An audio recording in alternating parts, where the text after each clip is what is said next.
مہمان محترم جناب مفتی محمد رضوان قاسمی صاحب تشریف لائے ہیں۔ میں نے دعوت خطاب دیتا ہوں کہ تشریف لائیں، اور آج کے دن کی مناسبت سے کہ آج کا دن تحفظ ختم نبوت کے حوالے سے 7 ستمبر کا دن تاریخ 7 دن ہے، وہ تشریف لائیں اور اس موضوع پر خطاب فرمائیں۔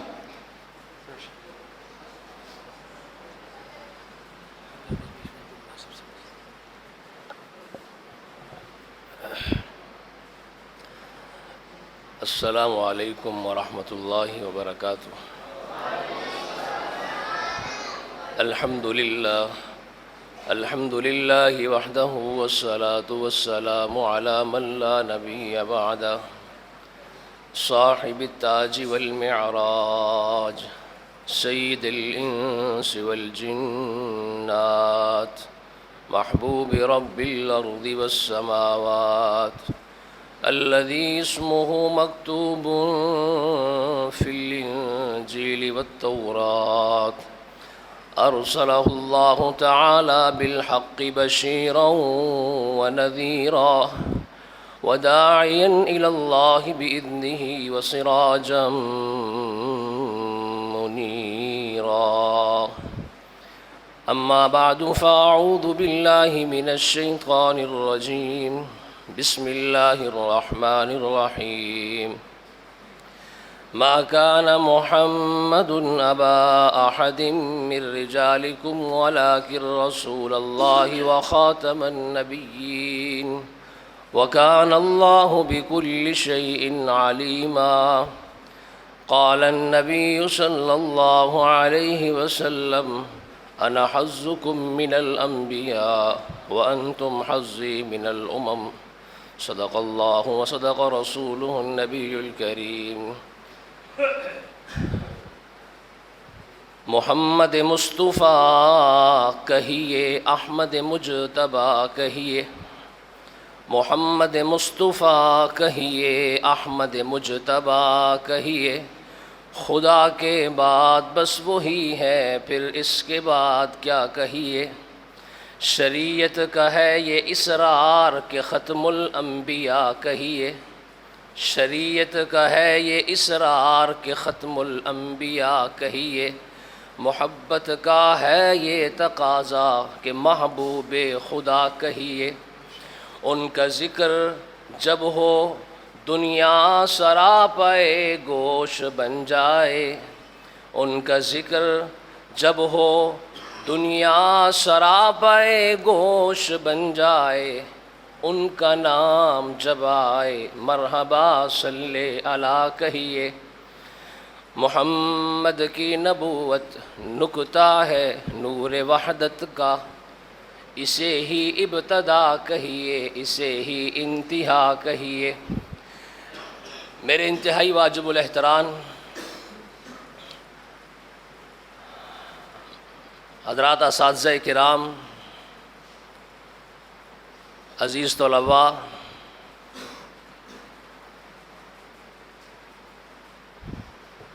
ہر دل عزیز حضرت شیخ محمد احسن سلفی صاحب حفظہ اللہ کی دعوت پر آج کے اس مرکز میں 7 ستمبر 1974 کی مناسبت سے اللہ تعالیٰ نے مل بیٹھنے کی توفیق نصیب فرمائی ہے.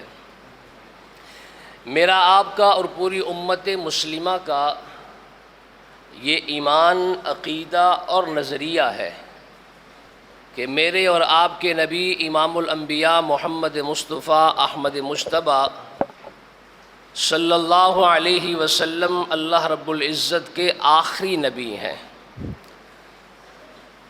آپ کے بعد کسی بھی قسم کا کوئی اور نیا نبی اس دنیا میں نہیں آئے گا. عقائد کی دنیا میں اسے عقیدہ ختم نبوت کہا جاتا ہے. یہ وہ عقیدہ ہے جو میرے اور آپ کے اور پوری امت مسلمہ کے ایمان کی بنیاد ہے.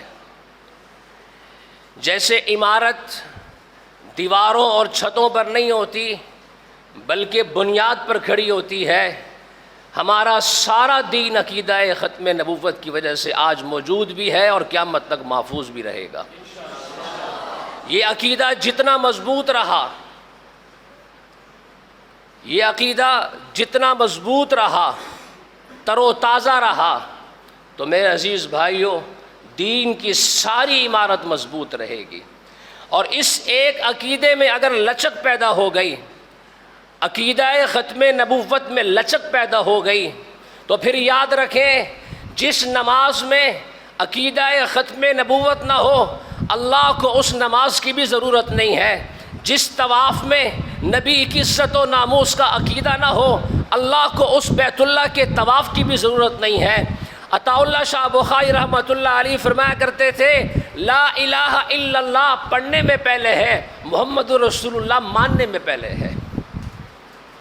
لا الہ الا اللہ پڑھنے میں پہلے ہے، محمد رسول اللہ ماننے میں پہلے ہے۔ میرے اللہ کو اس لا الہ الا اللہ کی ضرورت نہیں جس میں محمد رسول اللہ بھی نہ ہو۔ میرے عزیز بھائیوں عقیدہ ختم نبوت یہ وہ عقیدہ ہے جس کی وجہ سے یہ سارا دین آج محفوظ ہے۔ اگر اس عقیدے کو نہ مانا جائے تو نقصان کیا ہوگا؟ اس عقیدے کو مان لیا جائے تو فائدہ کیا ہوگا؟ میرے عزیز بھائیوں عقیدہ ختم نبوت کی وجہ سے فائدہ یہ ہے کہ حضور صلی اللہ علیہ وسلم اللہ رب العزت کے آخری نبی، اس کا معنی یہ ہے کہ قرآن کریم آسمانی کتابوں میں آخری کتاب، اب قیامت تک کوئی کتاب نہیں آ سکتی۔ حضور اللہ کے آخری نبی، صحابہ کی جماعت امت کے آخری صحابہ، اب قیامت تک کوئی صحابیت کے منصب پر نہیں آ سکتا۔ حضور اللہ کے آخری نبی، ازواج مطہرات امت کی آخری مائیں، اب ام المؤمنین کے منصب پر کوئی نہیں آ سکتا۔ حضور اللہ کے آخری نبی، یہ دین محمد آخری دین، اب قیامت تک کوئی دین نہیں آ سکتا۔ حضور اللہ کے آخری نبی، خلفائے راشدین امت کے آخری خلفاء، اب خلفائے راشدین کے منصب پر کوئی نہیں آ سکتا۔ حضور اللہ کے آخری نبی، مسجد نبوی انبیاء کی مساجد میں آخری مسجد، اب کسی نبی کی مسجد نہیں بن سکتی۔ حضور اللہ کے آخری نبی، میں اور آپ آخری امت، اب کوئی امت نہیں آ سکتی۔ یہ جو سارا دین حضرات صحابہ کرام سے لے کر اس امت تک اور اس امت سے لے کر قیامت کی صبح تک، یہ جو دین آج تر و تازہ ہے، چمک رہا ہے، پھیل رہا ہے، یہ سب صدقہ ہے رسول اللہ صلی اللہ علیہ وسلم کی ختم نبوت کا۔ میرے عزیز بھائیوں قرآن کریم کی تقریباً کم و بیش 100 کے قریب آیات، رحمت عالم صلی اللہ علیہ وسلم کی 210 احادیث، اللہ کے نبی صلی اللہ علیہ وسلم نے بار بار فرمایا میں آخری نبی ہوں، میرے بعد کوئی نبی نہیں۔ آپ صلی اللہ علیہ وسلم نے ایک موقع پہ اشارے کے ذریعے سے سمجھایا صحابہ کرام کو۔ آپ نے فرمایا بعثت انا والساعۃ کہاتین، لوگوں میں اور قیامت ایسے ہیں جیسے یہ دو انگلیاں ہیں۔ انا والساعۃ، میں اور قیامت ایسے ہیں جیسے دو انگلیاں ہیں۔ کیا مطلب؟ جیسے ان دو انگلیوں کے درمیان کوئی انگلی نہیں، فرمایا میرے اور قیامت کے درمیان کوئی نبی نہیں۔ میرے عزیز بھائیوں ویسے ان دو انگلیوں کے درمیان ایک چیز آ سکتی ہے، کچھ آ سکتا ہے، ایک چیز آ سکتی ہے، کوئی دانہ نکل سکتا ہے، کوئی پھوڑا نکل سکتا ہے۔ تو پھر کیا کیا جائے گا؟ اگر ان دو انگلیوں کے درمیان کوئی زخم نکل آئے، کوئی دانہ نکل آئے تو ہم علاج کریں گے، اس کا علاج کریں گے۔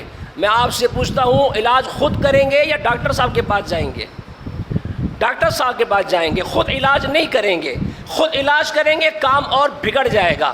میرے عزیز بھائیوں اسی طریقے سے فتنوں کا مقابلہ آپ دوستوں نے خود نہیں کرنا، اپنے ان اساتذہ کرام اور مشائخ کی سرپرستی میں کرنا ہے۔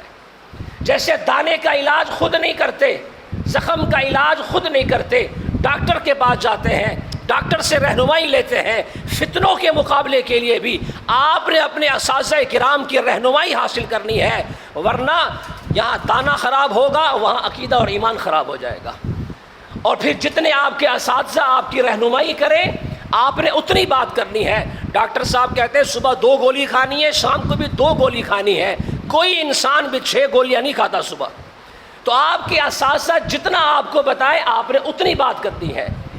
جب تک اساتذہ کرام سے رہنمائی لیتے رہیں گے آپ آگے بڑھتے رہیں گے۔ میرے عزیز طلباء کرام، جیسے میں اور آپ ان دو انگلیوں کے درمیان دانے کو برداشت نہیں کرتے، اس کا علاج کرتے ہیں۔ کیوں؟ اس لیے کہ اگر دانے کو چھوڑ دیں گے نقصان یہ ہوگا کہ یہ انگلی بھی خراب ہو جائے گی، یہ انگلی بھی خراب ہو جائے گی۔ بالکل اسی طریقے سے رسول اللہ صلی اللہ علیہ وسلم کے بعد اگر امت نے کسی نبی کو برداشت کر لیا تو نقصان یہ ہوگا، یہاں ہمارا رشتہ حضور سے کٹ جائے گا، یہاں قیامت سے بھی کٹ جائے گا۔ اس لیے اس امت نے اللہ کے نبی صلی اللہ علیہ وسلم کے دنیا سے پردہ فرما جانے کے بعد اس امت نے سب کچھ برداشت کیا ہے، ہر تکلیف برداشت کی، ہر آزمائش کو برداشت کیا، لیکن الحمدللہ اس امت نے حضور کے بعد کسی کو نبی برداشت نہیں کیا۔ میرے عزیز بھائیوں، 259 صحابہ شہید ہوئے پورے اسلام کے لیے۔ قاضی سلمان منصور پوری رحمۃ اللہ علیہ اپنی کتاب رحمۃ اللہ عالمین میں لکھتے ہیں کہ پورے اسلام کی سر بلندی اور نشر و اشاعت کے لیے جو صحابہ شہید ہوئے ان کی تعداد 259 ہے، اور نبی کی عزت و ناموس اور تحفظ ختم نبوت کے لیے سیدنا صدیق اکبر رضی اللہ تعالی عنہ کے امارت میں، ان کے دور میں مسلمہ کذاب کے خلاف یمامہ کے میدان میں جو جنگ لڑی گئی، اس ایک جنگ میں 1200 صحابہ اور تابعین شہید ہوئے۔ اتنا خون اسلام کے لیے نہیں لگا صحابہ کا جتنا نبی کی عزت و ناموس کے لیے صحابہ کرام کا خون استعمال۔ میرے عزیز بھائیوں، رسول اللہ صلی اللہ علیہ وسلم نے فرمایا میرے بعد میری امت میں 30 لوگ آئیں گے، کلہم یزعم انہ نبی انا خاتم النبیین لا نبی بعدی۔ ہر ایک یہ گمان کرے گا، نبی نہیں ہوگا، گمان کرے گا کہ میں بھی نبی ہوں۔ اللہ کے نبی صلی اللہ علیہ وسلم نے فرمایا میں آخری نبی ہوں، میرے بعد کوئی نبی نہیں۔ اللہ کے نبی صلی اللہ علیہ وسلم دنیا میں ابھی موجود ہیں، حضرت جبرائیل زمین پہ اتر رہے ہیں، قرآن نازل ہو رہا ہے۔ اس مبارک زمانے اور مبارک دور میں یہ فتنے کھڑے ہو گئے، مسلمہ کذاب، اسود انسی، طلحہ اسدی، اس مبارک زمانے میں یہ لوگ کھڑے ہو گئے۔ میرے عزیز بھائیوں، حضرات صحابہ کرام نے ان کا تعاقب کیا۔ چلتے چلتے ہمارے بر صغیر میں، پاک و ہند میں، ان فتنوں میں سے مرزا غلام قادیانی کے نام سے ایک فتنہ کھڑا ہوا۔ 1839 یا 40 میں مرزا غلام قادیانی پیدا ہوا۔ مرزا غلام قادیانی کی زندگی کے 3 دور ہیں۔ پہلا دور 1839 یا 40 سے لے کر 1880 تک، 1881 سے لے کر 1900 تک اس کا دوسرا دور ہے، 1901 سے 1908 تک اس کا تیسرا دور ہے۔ پہلے دور میں اس کے کوئی دعوی نہیں ہے، وہی عقائد جو ایک مسلمان کے ہوتے ہیں کہ عیسیٰ علیہ السلام کا رفع و نزول اس کو مانتا تھا، حضور کو آخری نبی مانتا تھا۔ لیکن 81 کے بعد اس نے دعوے شروع کیے، مسلسل دعوے کرتا رہا، اور 1901 میں اس نے کہا اپنی کتاب ایک غلطی کا ازالہ صفحہ نمبر 6 پہ لکھتا ہے کہ محمد الرسول اللہ والذین معہ اشداء علی الکفار، اس 26ویں پارے کی آیت میں، اس وحی الہی میں مرزا غلام قادیانی کہتا ہے نعوذ باللہ نقل کفر، کفر نباشت۔ مرزا غلام قادیانی کہتا ہے کہ اس وحی الہی میں اللہ نے میرا نام محمد رکھا ہے۔ میرے عزیز بھائیوں، جب یہ فتنہ کھڑا ہوا، آپ کے اکابرین، آپ کے بزرگ، کس کس کا نام لیا جائے؟ مولانا ثناء اللہ امرتسری رحمۃ اللہ علیہ، پیر میر علی شاہ رحمۃ اللہ علیہ، علامہ انور شاہ کشمیری، کس کس کا نام لیا جائے؟ سارے نبی کی عزت و ناموس کے لیے ایک صف میں کھڑے ہو گئے، سارے ایک صف میں کھڑے ہو گئے، اس لیے کہ ہماری عزتیں اس وقت ہیں جب نبی کی عزت محفوظ ہے۔ اگر نبی کی عزت محفوظ نہیں، عقیدہ ختم نبوت محفوظ نہیں، تو میرے عزیز بھائیوں ہماری عزتیں بھی محفوظ نہیں ہیں۔ اس لیے سارے اکابرین ایک صف میں کھڑے ہو گئے، اس کا مقابلہ کیا۔ فرد کا مقابلہ فرد سے ہوتا ہے، جماعت کا مقابلہ جماعت سے ہوتا ہے، ایک جماعت تشکیل دی گئی، اس فتنے کا مقابلہ کیا گیا۔ پاکستان بنا 1947 میں، اس کے بعد پاکستان میں 1953 میں ختم نبوت کی تحریک چلی۔ میں آپ سے درخواست کرتا ہوں اپنے بزرگوں کو پڑھیے۔ میرے علم کے مطابق 35 سے زائد مولانا ثناء اللہ امرتسری نے رسالے لکھے ختم نبوت کے عقیدے پر، فتنہ قادیانیت کے تعاقب پر۔ اپنے اکابرین کو پڑھیں، کتاب کا ذوق ختم ہو گیا ہے، کتاب بینی کا شوق ختم ہوتا جا رہا ہے۔ اپنے اکابرین کو پڑھیے، آپ کے بزرگوں نے کتنی محنت کی۔ شہادت القرآن مولانا محمد ابراہیم سیال کوٹی رحمۃ اللہ علیہ کی وہ کتاب ہے جنہیں ہمارے بزرگوں نے کئی مرتبہ چھپایا۔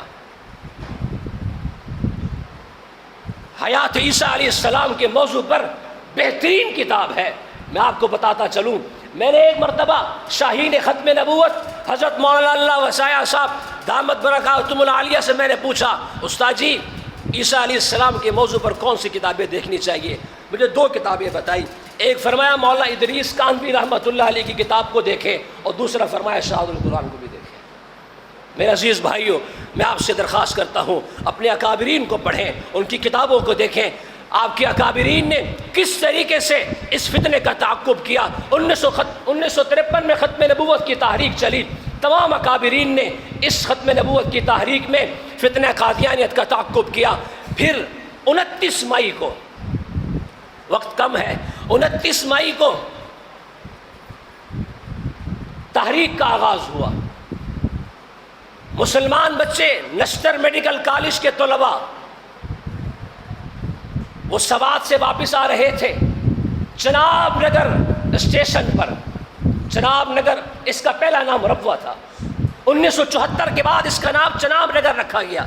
ہمارے استاد فرماتے ہیں میرا بیان ہوا ربوہ میں، مولانا اللہ وسایہ صاحب فرماتے ہیں کہ میرا بیان ہوا اور میں نے قادیانیوں سے کہا، قادیانیوں آج تمہارے شہر کا نام مٹا ہے، رب محمد کی قسم وہ دن دور نہیں کہ پوری دنیا سے تمہارا نام بھی مٹ جائے گا انشاءاللہ۔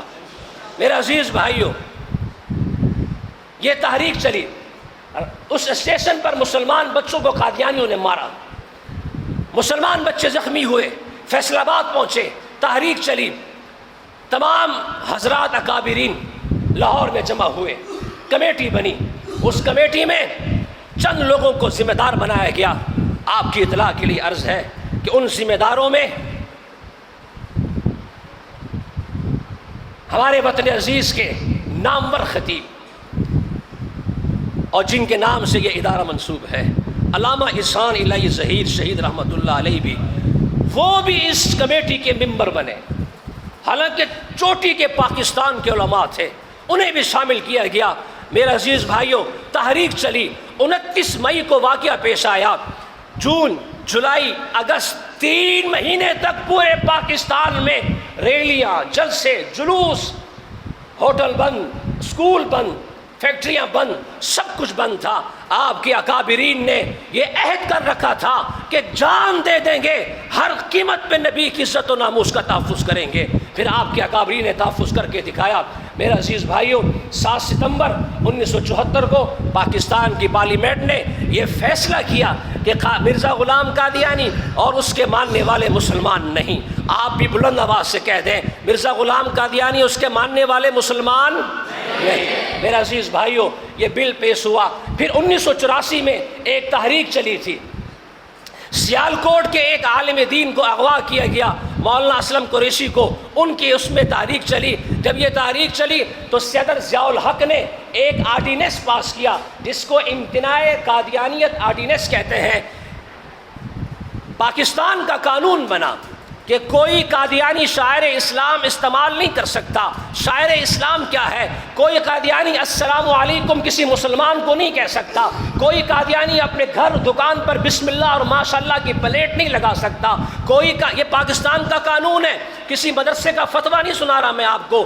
298B 298C یہ پاکستان کا قانون ہے، اس کے تحت یہ ہے کہ کوئی قادیانی اپنی گاڑی میں سفر کی دعا نہیں لکھ سکتا، رکھ نہیں سکتا، قرآن کریم کا نسخہ نہیں رکھ سکتا، اپنی عبادت گاہوں کے اوپر مینار نہیں لگا سکتا، کوئی قادیانی تبلیغ نہیں کر سکتا۔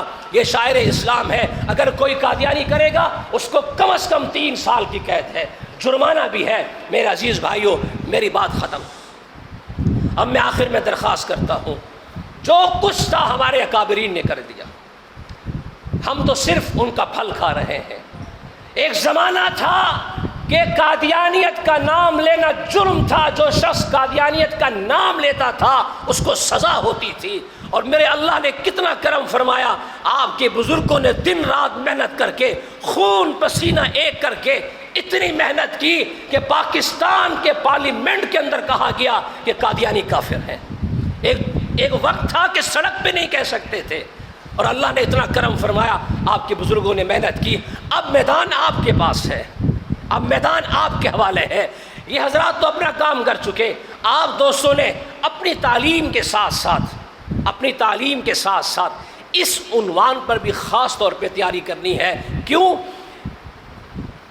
ختم نبوت رسول اللہ صلی اللہ علیہ وسلم کی ذات اقدس کا معاملہ ہے۔ ختم نبوت کا تعلق اعمال سے نہیں ہے۔ اعمال میں نماز، روزہ، حج، زکوٰۃ، جہاد، تبلیغ ہے، یہ اعمال ہے۔ ختم نبوت کا تعلق حضور کی ذات سے ہے، اور جو ختم نبوت کا کام کرتا ہے وہ رسول اللہ صلی اللہ علیہ وسلم کی ذات اقدس کا تحفظ کرتا ہے۔ علامہ احسان الہی ظہیر شہید رحمۃ اللہ علیہ نے جب یہ کتاب لکھی القادیانیت، جیسے مجھ سے پہلے ایک ساتھی عرض کر رہا تھا، جب یہ کتاب لکھنا شروع کی تو فرماتے ہیں کہ ایک دن خواب میں خواب دیکھتا ہوں۔ کیا خواب دیکھتا ہوں؟ کہ باب جبرائیل سے میں مسجد نبوی میں داخل ہوا، باب جبرائیل سے مسجد نبوی میں داخل ہوا۔ جب مسجد نبوی میں داخل ہوا تو وہ دربان جو کسی کو قریب نہیں آنے دیتے میرے انتظار میں کھڑے ہیں۔ میں قریب گیا روضہ رسول کے، میں کیا دیکھتا ہوں؟ روضہ رسول میں امام الانبیاء صلی اللہ علیہ وسلم بھی موجود ہیں، سیدنا صدیق اکبر بھی موجود ہیں، حضرت عمر فاروق رضی اللہ تعالیٰ عنہ بھی موجود ہیں، نماز پڑھ رہے ہیں۔ انتہائی خوشی کا موقع ہے۔ میں نے پوچھا دربانوں سے کہ یہ دروازے روزانہ کیوں نہیں کھولتے تم لوگ؟ تو کہنے لگے کہ دروازے روزانہ نہیں کھلتے، یہ آج آپ کے لیے کھولے گئے ہیں، یہ دروازہ آپ کے لیے کھولا گیا ہے۔ فرماتے بس میں نے میں نے خواب دیکھا، میری آنکھ کھلی تو اشہد ان محمد رسول اللہ، مسجد نبوی کے میناروں سے میں نے یہ اذان کی آواز سنی۔ میں صبح گیا اپنے مدینہ یونیورسٹی کے جو میرے استاد محترم تھے، میں نے سارا قصہ سنایا، خواب سنایا۔ فرمانے لگے احسان الہی ظہیر تمہیں مبارک ہو، اللہ نے تمہاری کتاب کو قبول کر لیا ہے، اللہ نے تمہاری ختم نبوت کی محنت کو قبول کر لیا ہے۔ ختم نبوت کی محنت اور کام وہ کام ہے اللہ اللہ رب العالمین اس کام کو ضرور قبول فرماتے ہیں۔ یہ حضور کی ذات کا مسئلہ ہے، ہر ابتدا سے پہلے ہر انتہا کے بعد ذات نبی بلند ہے، ذات خدا کے بعد دنیا میں احترام کے قابل ہیں جتنے بھی لوگ، دنیا میں احترام کے قابل ہیں جتنے بھی لوگ، میں سبھی کو مانتا ہوں مگر مصطفیٰ کے بعد۔ وآخر دعوانا الحمد